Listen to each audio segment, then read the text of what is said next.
नमस्कार दोस्तों, आप सभी का स्वागत है आपके YouTube चैनल ज्ञान एकेडमी लॉ के अंदर। आज हम बात करने जा रहे हैं सबसे इम्पोर्टेंट टॉपिक के बारे में जो काफ़ी चर्चाओं में रहता है कि जो बालिग हैं, कोई लड़का है, कोई लड़की है, वो बाहर काम कर रहे हैं, वो बाहर काम कर रहे हैं या पढ़ रहे हैं, कुछ भी कर रहे हैं, वो बालिग हैं, ठीक है। वो पढ़ रहे हैं और 18 साल की उनकी उम्र कंप्लीट कर चुके हैं वो लड़की, और लड़का 21 साल की कंप्लीट कर चुका है, फिर वो लव मैरिज करना चाहते हैं। तो उस केस के अंदर क्या लव मैरिज का उसका क्या सही तरीका है कि ताकि आपकी कोई फैमिली पे कोई आँच ना आए, ना आप पे आँच आए, तो उसके बारे में बात करते हैं, ठीक है। तो सबसे पहले बात करते हैं कि अगर कोई व्यक्ति, लड़का या लड़की कोई लव मैरिज करना चाहता है, चाहे किसी भी रिलीजन में करना चाहता है, किसी भी धर्म में करना चाहता है, तो जो मेन क्या क्या चीज़ें चाहिए। सबसे पहले उस व्यक्ति को क्या चाहिए? बर्थ प्रूफ चाहिए, जन्म प्रमाण पत्र। जन्म प्रमाण पत्र कैसा भी हो सकता है, आगे बात करेंगे किस किस प्रकार के हो सकते हैं। एक घर का पता है, उसका प्रूफ चाहिए कि कौन सा उसका घर कहाँ पे, क्या प्रूफ है उसके चाहिए। उसके अलावा 6 फोटो चाहिए और 2 बालिग गवाह चाहिए। बालिग मतलब मेजर, ठीक है, जिसकी 18 साल उम्र पूर्ण हो चुकी है, वो वैसे बालिग गवाह चाहिए। ये इतने व्यक्ति आपको चाहिए। तब आयु की बात करते हैं। तो एक जो कोई लव मैरिज करना चाहता है, ठीक है, उस केस के अंदर लड़के की उम्र 21 साल कम से कम होनी चाहिए और लड़की है उसकी 18 साल उम्र होनी चाहिए। अगर ऐसा है तो वो दोनों लव मैरिज कर सकते हैं, कोई आपको रोक नहीं सकता है। अब जो मैंने बात की थी जो स्टार्टिंग के अंदर जन्म प्रमाण पत्र, जन्म प्रमाण पत्र में क्या क्या प्रूफ है। जन्म प्रमाण पत्र वो है कि अगर कोई पंचायत के द्वारा अगर किसी व्यक्ति को लिखा गया है कि ये बच्चा इतनी तारीख को, बच्ची इतनी तारीख को पैदा हुई थी, वो माना जाएगा जन्म प्रमाण पत्र है। ऐसे अस्पताल में अगर कोई बच्चा पैदा हुआ है, सरकारी, प्राइवेट या किसी भी अस्पताल में पैदा हुआ है, तो वो माना जाएगा। या नगर परिषद हुई, आपकी नगर पालिका होगी या मेयर जहाँ पे लगता है, उनके द्वारा एक सर्टिफिकेट जारी किया जाता है कि यह बच्चा इतनी तारीख को पैदा हुआ है, वो सर्टिफिकेट हो गया। या 10वीं की आपकी मार्कशीट होगी, उस पर लिखा डेट ऑफ बर्थ लिखी होती है कि ये बच्चा इतनी तारीख को पैदा हुआ है, तो उसको आप एज ए जन्म प्रमाण पत्र बर्थ प्रूफ में यूज कर सकते हैं। या फिर वोटर आईडी होगी जिस पे आपकी लिखी गई है, वो मानी जा सकती है। ये सारे गवर्नमेंट के नॉर्म्स हैं, भारत सरकार के द्वारा बताए गए, जो चीज़ मैं आपको बता रहा हूँ, और इसको कोई चैलेंज नहीं कर सकता है। तो जो, या फिर ड्राइविंग लाइसेंस हो गया, उस पर अगर आपकी डेट ऑफ बर्थ लिखी गई है, वो चीज़ मानी जाएगी। या फिर आधार कार्ड है, उस पर पूरी बर्थ ऑफ डेट लिखी गई है। जैसे बच्चा पैदा हुआ है 1 तारीख को, पहले महीने के अंदर पैदा हुआ है, 2020 में आया है, तो वो चीज़ मानी जाएगी, इतनी तारीख को पैदा हुआ है। अब शादी करनी है तो कम से कम 18 साल उसकी होनी चाहिए, उस बेस पे उसकी उम्र देखनी पड़ेगी कि कब बच्चा पैदा हुआ है। इसके अलावा आपका अगर पैन कार्ड है, जो इनकम टैक्स डिपार्टमेंट है उसके द्वारा जारी किया जाता है, उस पर आपकी जो डेट ऑफ बर्थ लिखी होती है, डीओबी बोलते हैं इसको, वो मानी जाएगी। इसके अलावा कोई ट्रांसफ़र सर्टिफिकेट आपका है स्कूल का, या स्कूल आपने छोड़ा है उसकी वो टीसी जिसको बोलते हैं वो है, या 10वीं की मार्कशीट है जो बोर्ड के द्वारा सर्टिफाइड की गई है, स्कूल में थे इसमें, या अटेंडेंस सीट होगी या रिकॉर्डिंग बोर्ड है, वो सारे के सारे जन्म प्रमाण पत्र माने जाते हैं। जैसे कि आपका इसमें देख पा रहे हैं, बर्थ सर्टिफिकेट दिखाया हुआ है, आपकी मार्कशीट दिखाई हुई है, ताकि आपको याद रह जाए वो चीज़ें।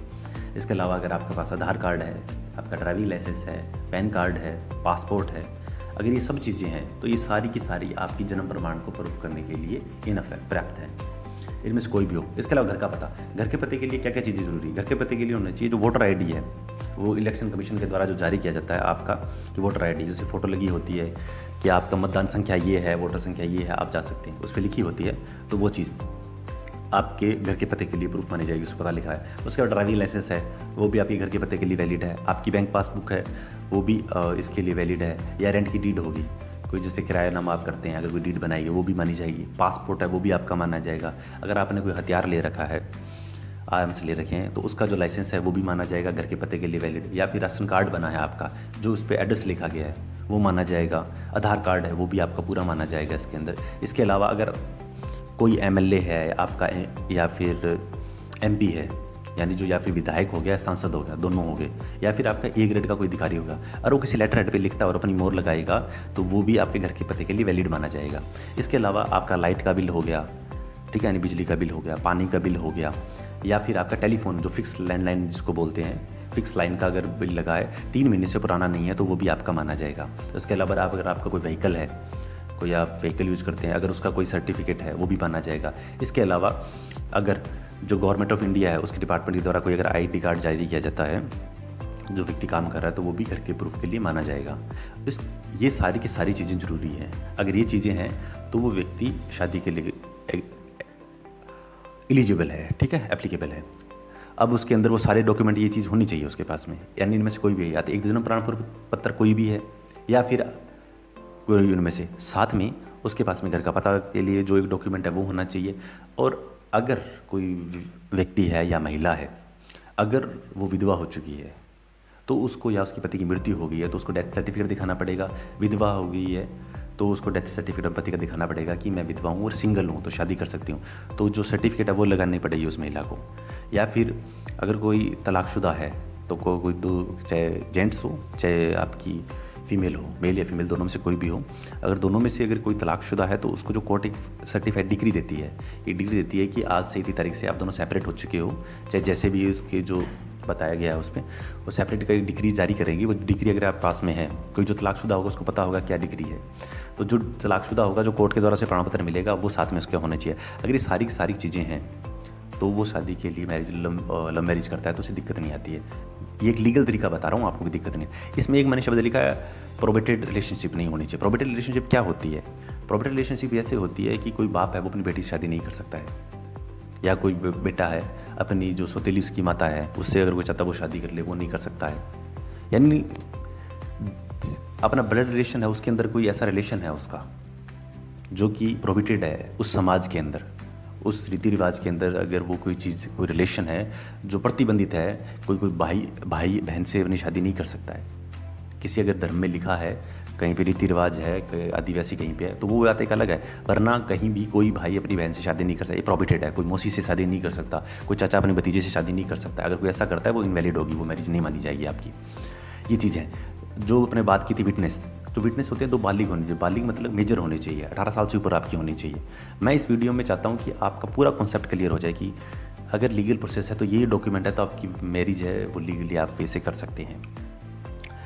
तो जैसे ये देख रहे हैं, ये विटनेस है आपका, कहते हैं जो कहूँगा सच कहूँगा, ये ताकि आपको याद रह जाए, मतलब इस तरह से मैंने बनाया है इसको। इसके अलावा अगर कोई महिला है या विदेशी पुरुष है, अगर वो शादी करना चाहता है कि वो इंडिया में आया, कोई महिला आई है, पुरुष है, अगर कोई पुरुष है तो भारतीय महिला से शादी करना चाहता है, अगर कोई विदेशी महिला आई है तो भारतीय पुरुष से शादी करना चाहते हैं, उस केस में 3 चीज़ उसके पास होनी चाहिए। पहली चीज़ उसके पास वैलिड पासपोर्ट होना चाहिए, मान्यता प्राप्त उसका पासपोर्ट होना चाहिए। दूसरा ये होना चाहिए कि वो इंडिया में आया है तो वैलिड वीज़ा के थ्रू आया है, चोरी से नहीं आया है, कि चोरी छुपे कहीं से घूम के नहीं आया है, या फिर किसी जहाज, पानी वाला जहाज है तो उसमें बैठ के नहीं आया, चोरी छुपे नहीं आया, बॉर्डर क्रॉस नहीं किया उसने, मतलब वैलिड तरीके से वो इंडिया में आया है। 2 चीज़ होगी, वीज़ा होना चाहिए मतलब। और तीसरा ये हो गया एनओसी। एनओसी का मतलब ये होता है कि उससे कोई आपत्ति नहीं है, जो उसका एम्बेसी है।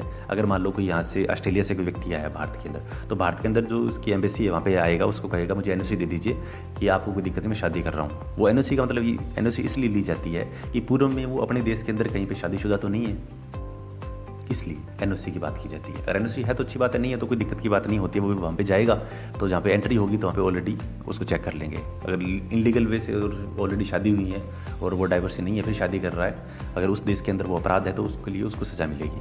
तो अगर ये 3 चीज़ें हैं तो कोई भी विदेशी पुरुष है या महिला है वो शादी कर सकती है। अगर ये सारे के सारे काम हैं तो वो जो लव मैरिज करना चाहते हैं उन सभी की लव मैरिज हो जाएगी। ठीक है। अब इसमें अगर उसके पास वैलिड पासपोर्ट है, जैसे वीज़ा लगा है, उसकी मोहर लगी है, तो वो चीज़ उसकी मानी जाएगी, वैलिड मानी जाएगी। अब जो लास्ट में लिखा है रजिस्ट्रार द्वारा प्रक्रिया, ये प्रक्रिया बहुत ज़रूरी होती है। अब मैं आपको सारा इसमें शॉर्ट में समझाता हूँ ये क्या कह रहा है। इसमें ये चीज़ लिखी गई 30 दिन का नोटिस पीरियड होता है, कम से कम 30 दिन। जैसे ये सारे डॉक्यूमेंट आपके पास में आ गए, ठीक है, आपके पास जन्म प्रमाण पत्र है, आपके पास पते का प्रमाण पत्र है, उसके अलावा आपके पास फ़ोटोज़ हैं, चाहे फ़ोटोज़ हैं, उसके अलावा आपके पास 2 बालिग गवाह हैं, अगर विदेशी है तो उसके पास वीज़ा है, उसके पास वैलिड पासपोर्ट है, एनओसी, ये सब चीज़ें लेके वो रजिस्ट्रार के पास जाता है। रजिस्ट्रार के पास जाने के बाद में ये होता है कि एक नोटिस निकालता है। वो नोटिस बोर्ड का टाइम बता रहा हूँ जो कैसे होता है, वो 30 दिन का टाइम होता है उसके अंदर, कम से कम 30 दिन और अधिक से अधिक 90 दिन का टाइम होता है। तो एक नोटिस बोर्ड पे चिपका देता है कि ये महिला, ये पुरुष है, शादी करना चाह रहे हैं, अगर किसी को आपत्ति है तो बताइए। अगर कोई आपत्ति नहीं आती है, कोई दिक्कत नहीं आती है, रजिस्ट्रार मैरिज सर्टिफिकेट दे देता है। अब आप ये कहोगे कि जब ऐसे ही होगा तो घर वालों के पास लेटर जाएगा या पता चलेगा तो शादी नहीं करने देंगे। उसका भी मैं तरीका बताता हूँ क्या चीज़ होती है उसमें। तो इस वीडियो में जो बात कर रहे हैं, तो अगर ये प्रोसेस सारा होता है, अगर कोई दिक्कत नहीं तो शादी हो जाती है। इसके अलावा ये तो हो गया लीगल तरीका। अब कोरोना चल रहा है तो वैसे भी ज़्यादा लोगों को बुला नहीं सकते शादी, तो अगर कोई शादी करता है, कोई लव मैरिज करता है और रजिस्ट्रार के थ्रू वैसे करेगा, लीगल वैसे करेगा, तो उससे ये होगा कि उस व्यक्ति का, बेचारे का पैसा नहीं लगेगा, ना लड़की वाले का ना लड़के वाले का, और दोनों को दिक्कत नहीं आएगी। स्पेशल मैरिज एक्ट है 1954 का, उसके अंदर ये सारी प्रक्रिया बताई गई है।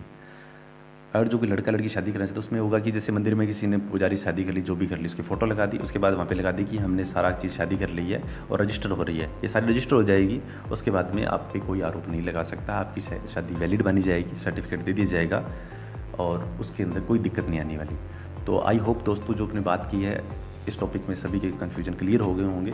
और फिर भी किसी दोस्त को अगर कोई कन्फ्यूजन है तो आप कमेंट बॉक्स में लिखिए। अगर कमेंट बॉक्स में नहीं लिखना चाहते हैं तो जो मेरे बाकी इसके जो मेथड अपने पास शेयर किए हैं, जैसे आप इंस्टा पे फॉलो कर सकते हैं, इसके अलावा आप टेलीग्राम में मुझे मैसेज कर सकते हैं, इंस्टा में पर्सनली आप मुझे मैसेज कर सकते हैं, ईमेल कर सकते हैं आप मुझे, जो अपनी ईमेल बताई गई है। आप अपने क्वेश्चन पूछ सकते हैं कि ये क्वेश्चन है कैसे होगा। अगर किसी जोड़े को दिक्कत है तो वो कंसल्ट कर सकते हैं, उनको पूरी सहायता की जाएगी। पर ब्रीफली सारी चीज़ें आपको बता दी गई हैं। अगर आपको ये वीडियो अच्छा लगा हो तो प्लीज़ चैनल को सब्सक्राइब कीजिए, लाइक कीजिए और शेयर कीजिए। इस पार्ट में इतना ही, नेक्स्ट पार्ट में अपने और बात करेंगे इससे जुड़ी हुई।